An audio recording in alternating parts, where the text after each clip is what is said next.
महिलाएं कैसे जाएंगी जब एम्बुलेंस यहाँ नहीं है? बाबू एनआईआ वाला तो पैदल लेके जाला, सब दुपहिया बैठा के दुगरा के लेके। 70 साल में इसको आरसीसी रोड बोलते हैं। और नालियाँ देखिए कितनी सुविधाएं नालियाँ हैं, ये देखिए। और बारिश का समय था, डेड बॉडी यहाँ तक नहीं आ पाई, खटिया से लाद के लोग यहाँ पे लाए थे। ये आरसीसी है कि खरंजा कैसा? अच्छा, ये जो रोड पे आप खड़े हैं ये आरसीसी रोड है? हाँ, ये आरसीसी रोड ढलैया हुआ ओमकार तक। अच्छा, पूरा गांव तक ये आरसीसी रोड है आपके हिसाब से? हैं प्रधान जी बोलते हैं कि आरसीसी रोड करा दिए कागज पे।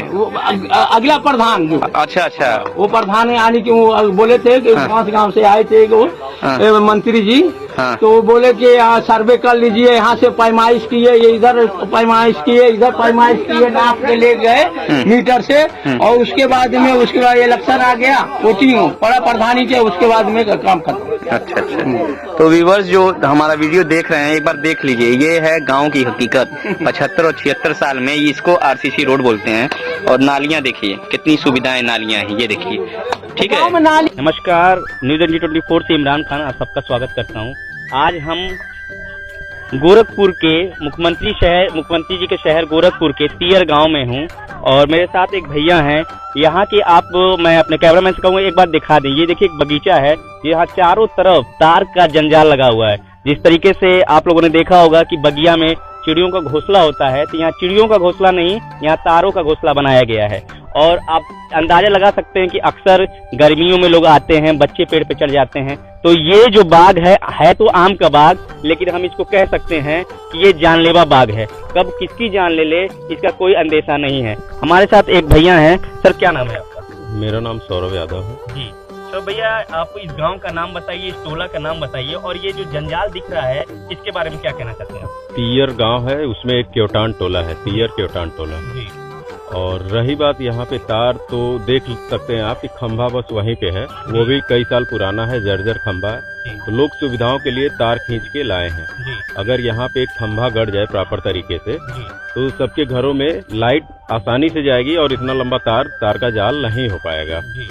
जैसे कि हमारे मुख्यमंत्री जी स्मार्ट सिटी, स्मार्ट विलेज की बात कर रहे हैं, और ये तो हमको 17वीं सदी की चीजें याद दिला रही। ना तो यहाँ पे सड़कें दिखी, हम लोगों ने गाड़ी अपनी काफी 2 किलोमीटर हमको चल के आना पड़ा, गाड़ी हमको बाहर पार्क करनी पड़ी, ना नालियाँ हैं। तो ये यहाँ के जो प्रधान जी हैं, क्या आप लोगों ने कभी उनसे ये चीजें शिकायत नहीं की कि ये प्रॉब्लम है? जैसे आपने बताया कि काफी बड़ा टोला है, लेकिन इसी टोले में प्रॉब्लम है, ऐसा क्यों? अब हर पंचवर्षीय योजना में जब भी नए प्रधान जी चुने जाते हैं वो पूरी यहाँ की समस्याओं से अवगत हैं। ऐसा तो कोई है नहीं गांव के बाहर का प्रधान बन रहा है। बिल्कुल। जो भी लोग बने हैं सारी यहाँ की अब सुविधाओं से जानकार हैं, मगर कोई इधर सुध नहीं लेता है। लोग जाते हैं, कहते हैं, यही आश्वासन मिलता है कि ठीक है बन जाएगा बन जाएगा बन जाएगा। बन जाएगा कब बनेगा ये न कोई समय है न तारीख है। तो मायूस होके सारे लोग बस अपने जीवन यापन में लगे हुए हैं। न यहाँ पे कोई आता है नहीं। सबसे बड़ी समस्या है रास्ते की। रास्ता तो आज तक नहीं शुरू हुआ। भाई मैं देखा हूँ कि यहाँ बाइक से आने में काफी असुविधा होंगी। तो जैसे सरकार की बहुत सी सुविधाएं हैं, 112 पुलिस की हो गई, एम्बुलेंस की सुविधाएं हैं, तो ये सब सुविधाएं अगर आती होंगी तो 2-3 किलोमीटर तो आप लोगों को ऐसे जाना होगा। मान लीजिए गर्भवती महिला है तो वो कैसे जाती होगी इस गांव में, ये मैं देख के बड़ा जटिल। इस बारे में क्या कहना चाहिए? जैसे सरकार की जो सुविधाएं हैं आ रही हैं गाँवों में, बाकी गाँव में आ रही हैं, अच्छी बात है, आती भी हैं, मगर रास्ता ही नहीं है तो वो सुविधा कैसे आएगी?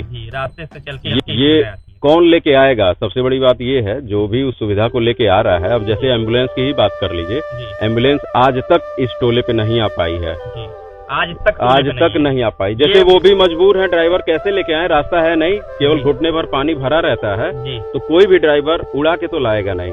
तो वो लोग वहीं मजबूर, एक इधर रास्ता है दूसरे गांव का, वहां रुकती है गाड़ी, या वो उधर तियर का जो रास्ता है वहां पे थोड़ी दूर रुकेगी। यहाँ से लोग खटिया पे लाद के टांग के ले जाते हैं सभी लोगों को। अच्छा। जितने जितने लोग बीमार हैं या गर्भवती महिलाएं हैं या बुजुर्ग जो हैं बहुत परेशान हो जाते हैं, खटिया पे टांग के ले जाया जाता है। अच्छा। यहाँ पे रास्ता है नहीं। तो और 2 साल पहले यहाँ पे काफी त्रासदी आ गई थी, 2-3 डेथ एक ही साथ हो गई थी। और बारिश का समय था, डेड बॉडी यहाँ तक नहीं आ पाई, खटिया से लाद के लोग यहाँ पे लाए थे। और जितने उनके रिश्तेदार थे सब लोग गाली दे रहे थे कि कैसी यहाँ की व्यवस्था है, इस गांव में रास्ता नहीं है। सब लोग मतलब गाड़ी वहीं छोड़ के भांस में, जो पानी है उसमें भांस में आ रहे थे यहाँ पे, फिर डेड बॉडी यहाँ से जा रही थी दाह संस्कार के लिए। बहुत विकट स्थिति हो गई थी उस समय। तो जैसा कि सरकार ने आजकल बहुत सुविधाएं दी है, जैसे IGRS वगैरह हैं और आप डाल सकते हैं, तो क्या आप लोगों ने कभी ये चीजें नहीं की? जैसे आप एक शिक्षित हैं, तो क्या आपने कभी IGRS वगैरह नहीं डाला क्या? जैसे सरकार की सुविधाएं आ रही हैं, सबको पता है, सब लोग खुश हैं, जी मगर जब हमारे मौके पे नहीं आ पाएगी तो हमें दुख होगा। जी। एक मुख्यमंत्री पोर्टल है, शिकायत पोर्टल, उस पे हमने 2 बार या 3 बार शिकायत की है कि तियर क्योटान टोला से मेन सड़क, पक्की सड़क तक रास्ता नहीं है। तो उसका निस्तारण ऐसे किया गया, मैंने देखा आख्या उसमें, जो भी जिसके द्वारा लिखा गया हो, जिस अधिकारी के द्वारा, सेक्रेटरी द्वारा लिखा अब वो लिखा गया था कि आवेदनकर्ता जिस रास्ते की मांग कर रहा है वो 5 साल पहले ही RCC हो चुकी है। अच्छा जी, फिर मौके पे नहीं है, मैं खुद आके देखा हूँ। RCC हुई है एक बार, मगर उसका मैंने कभी जिक्र ही नहीं किया। मैंने रास्ता मांगा है वहाँ से, मेन सड़क से क्योटान टोला तक, न कि हम RCC और खड़ंजा की बात कर रहे हैं, रास्ता मांग रहे हैं अभी पहले। फिर दूसरी बार जब हमने किया है तो उसमें ये दिखाया गया, निस्तारण किया गया, आवेदनकर्ता जिस रास्ते की मांग कर रहे हैं वो ऑलरेडी पूरा हो चुका है।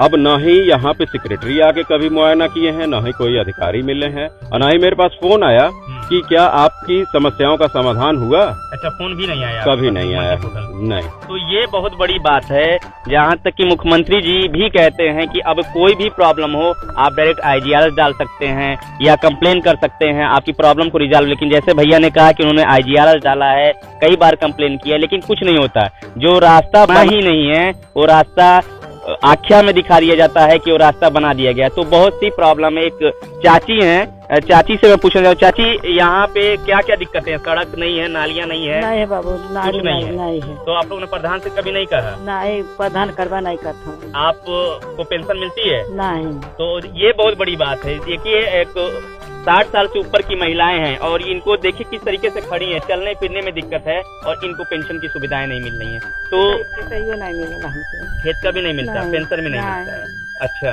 हाँ। तो देखिए ये महिला की, देखिए इनकी आंखों में आंसू है, मैं देख सकता हूँ इनकी आंखों में आंसू है। आप देख सकते हैं कि बेचारी ये किसी तरीके से चल के आई हैं, चलने में इनको दिक्कत हो रही है, ना तो इनको पेंशन मिलती है ना रास्ता है। तो जो गर्भवती महिलाएं हैं कैसे जाती हैं चाची यहाँ से? वैसे कैसे साइकिल टेम्पो पॉपुलर के लिए जाना था। अच्छा, हाँ। तो यहाँ से तो 1-1.5 किलोमीटर दूर है। हाँ, वो रोड में दूर है, वो रोड दूर है। हाँ। प्रधान जी से आपने कहा तो कुछ किए नहीं? कुछ नहीं करना, वो टोला हम नहीं कुछ कर। क्यों, इस टोला के प्रधान वो नहीं है क्या? नहीं है, नहीं। हाँ, लेकिन इस टोला को नहीं देखेंगे। आखिर जीतलवा तो सब उनके देखे ना बाबू। बिल्कुल बिल्कुल। हाँ?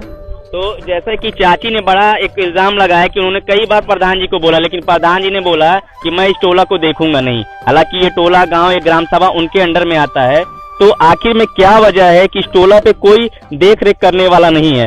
एक और चाची है, उनसे बात करेंगे। चाची क्या नाम है आपका? सरदा नाम है। सरदा नाम है। चाची, यहाँ पे ना रोड है ना नाली है, तारों का जंजाल है, क्या कहना चाहेंगी आप? ये कहना चाहिए जे यहाँ सुविधा कुछ बना ही है। हाँ। कुछ नहीं सुविधा, न लाइनी पानी के न रास्ता के। अच्छा, ये बताइए, एनम जो होती हैं, जो गर्भवती महिलाएं होती हैं, आती हैं, चेक करती हैं, दवाइयाँ देती हैं, कभी वो आई हैं? नहीं, यही नहीं। आज तक कभी नहीं आई? नहीं। लड़कन के सुई लगाए वो नहीं। पोलियो वगैरह ये सब जो चलता है और भी टीकाकरण होता है, मलेरिया वगैरह के, ये सब कभी नहीं? कुछ नहीं आवाले, कुछ नहीं, पूरे गाँव में यही नहीं करे। आज तक कोई सुविधा नहीं? कुछ नहीं सुविधा ये गाँव में है। अच्छा, तो मैं चाहूंगा कि अगर ये वीडियो किसी माध्यम से अगर हमारे मुख्यमंत्री जी तक पहुंचे तो आप देखिए कि यहाँ पे कोई भी सुविधाएं आज तक मिली नहीं है, ना यहाँ पे कभी एनम आई ना रोड आई। आपका ही कहना है सर कि जी, ब्लॉक बांसगांव और गोरखपुर जिला का ये तियर गांव है, ठीक है, क्योटान टोला है, और इस टोले में कोई भी सुविधाएं आज तक मिली नहीं है। काफी लोग यहाँ पे हैं। मैं चाहूंगा, मैं कैमरामैन से कि एक बार तारों के इस जंजाल को दिखा दिए कि किस तरीके से तारों का जंजाल है, ठीक है। काफी अब सुविधा यहाँ पे होती है। आपका चाची क्या नाम है? बतियाली है, ठीक।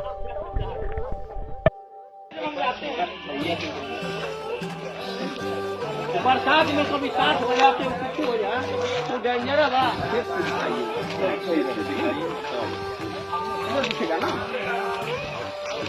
खम्मा से दिखाइए, खम्मा कितना सीधा है, ऐसे दिखाइए। देखा, मालूम पड़ेगा तो वहीं से तो यहाँ से दिखाएगा हमने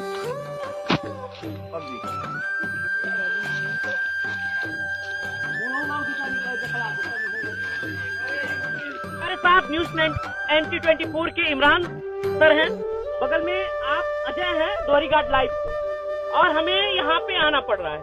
और भी कई पत्रकार हैं जिनसे मैं मुखातिब कराऊंगा, लेकिन आज हम बात करने वाले हैं जी जिस तरीके से लोग ये कह रहे थे कि 5 महीने साहब आएंगे नहीं। इमरान सर आपसे सवाल है जी जी, ये लोगों के 5 महीने आते ही नहीं और प्रधान जी ऐसे बनवा के बिना बनवाए कर देते हैं जी। ऐसा क्यों होता रहेगा? जैसा कि दिव्यांश भाई आपने देखा है, अभी हम लोग आ रहे थे, हम लोगों को गाड़ी काफी दूर अपनी खड़ी करनी पड़ी और 1 से 1.5 किलोमीटर हम लोग को चल के आनी पड़ी। आते ही हम लोगों ने देखा कहीं भी नाली नहीं, कहीं भी सड़कें नहीं, तार का जंजाल लगा हुआ है। मैं ये सोच रहा हूँ कि गर्मी में पहले जैसे हम लोग भी थे, गाँव से ही हैं, बाग बगीचे में पेड़ पे आते थे हम लोग, तो यहाँ के बच्चे कैसे इस पेड़ों पे चढ़ते होंगे? अच्छा। ये तो बाग नहीं है, ये जानलेवा बाग है।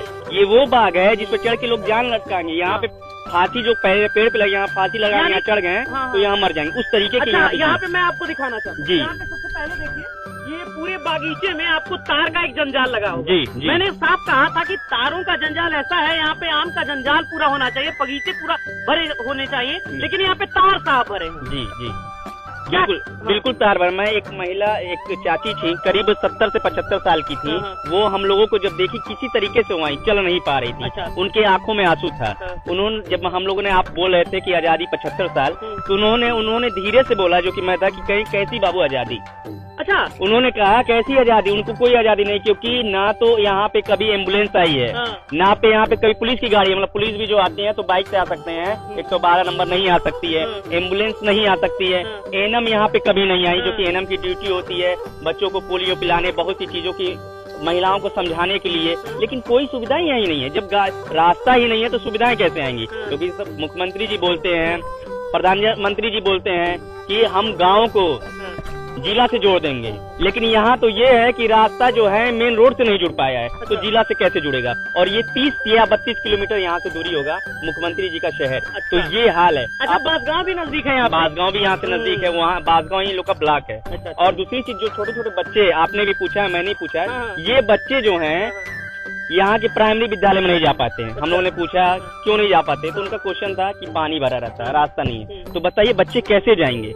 तो ये असुविधाएं हैं, आप लोगों ने अनुभव किया है बहुत सी। बात इन्होंने बताया है जी कि इस गांव में स्कूल ही नहीं है, दूसरे गांव में बच्चे प्राथमिक स्कूल है बगल में, उस गांव में शिक्षा लेने के लिए जाते हैं। तो सबसे बड़ा मुख्य ये है कि हर ग्राम सभा में एक नहीं, स्कूल है, लेकिन यहाँ से काफी दूर रास्ता नहीं है, रास्ता नहीं